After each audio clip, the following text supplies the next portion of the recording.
So we have here two vector valued function, vector A and vector B. Both are function of the scalar parameter t. We need to find the value of each of the following. So let's begin with part 1. So first, what we'll do, we will take vector A and dot it with vector B. So that means we have 5t squared multiplied to sine t, and we have I cap dot I cap. So here we're going to use the fact that I cap dotted with j cap, or j cap dotted to k cap, and I cap dotted to k cap. These are all equals to 0.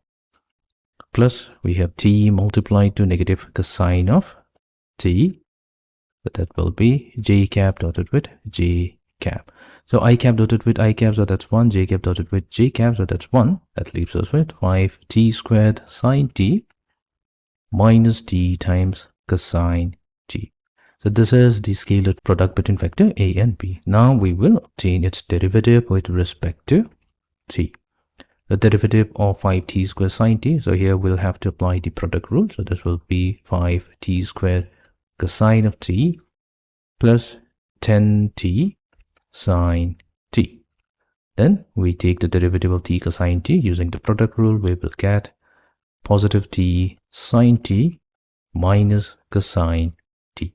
Now we'll combine the like terms. So combine first term and the fourth term. So that will be 5t squared minus 1 cosine t, plus combine the second and the third term. So that will be 11t sine t. So this is the derivative of the scalar product between vector A and B with respect to t. Now let's go to part 2. So we have to find the derivative with respect to t of the cross product between vector A and B. So let's find out the cross product between vector A and B. For this, we are going to use a 3×3 determinant.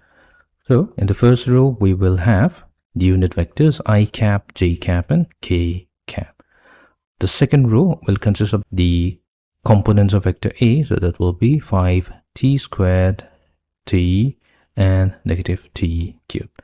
In the third row, we have components of vector B. So that's sine t, negative cosine t, and 0. Now we will expand this determinant about the first row. So we have I cap multiplied to, so t times 0, so that's 0. And we have negative t cube multiplied to negative cosine of t, so that will be positive t cube cosine t. This will be negative cosine t. Minus j cap, we have 5t squared times 0, so that's 0, plus t cube sine t. Plus we have k cap, so k cap will have 5t squared times negative cosine t, so that will be negative 5t squared cosine t minus t times sine t. So we have our vector product between A and B. At the next step, we will take the derivative with respect to t of this cross product. This will be equals to, so I cap, j cap, k cap, these are constant unit vectors. So that means we only have to take the derivative of their components with respect to t. Right. So let's begin with finding out the derivative of negative t cubed cosine of t. Here we'll use the product rule to get negative 3t squared cosine of t plus t cube sine t. So this is our x component. Then we have negative j cap, but this will give us 3t squared sine t plus t cube cosine t plus k cap. So negative 5t squared cosine of t, so that will be negative 10t cosine t plus 5t squared sine t minus t cosine of t minus sine t. So we will combine negative 10t cosine t and t cosine t to get 11 cosine t. So this will become, so this is the derivative of the cross product of A and B with respect to, and now we'll go to part 3. So first we obtain the dot product between vector A with itself.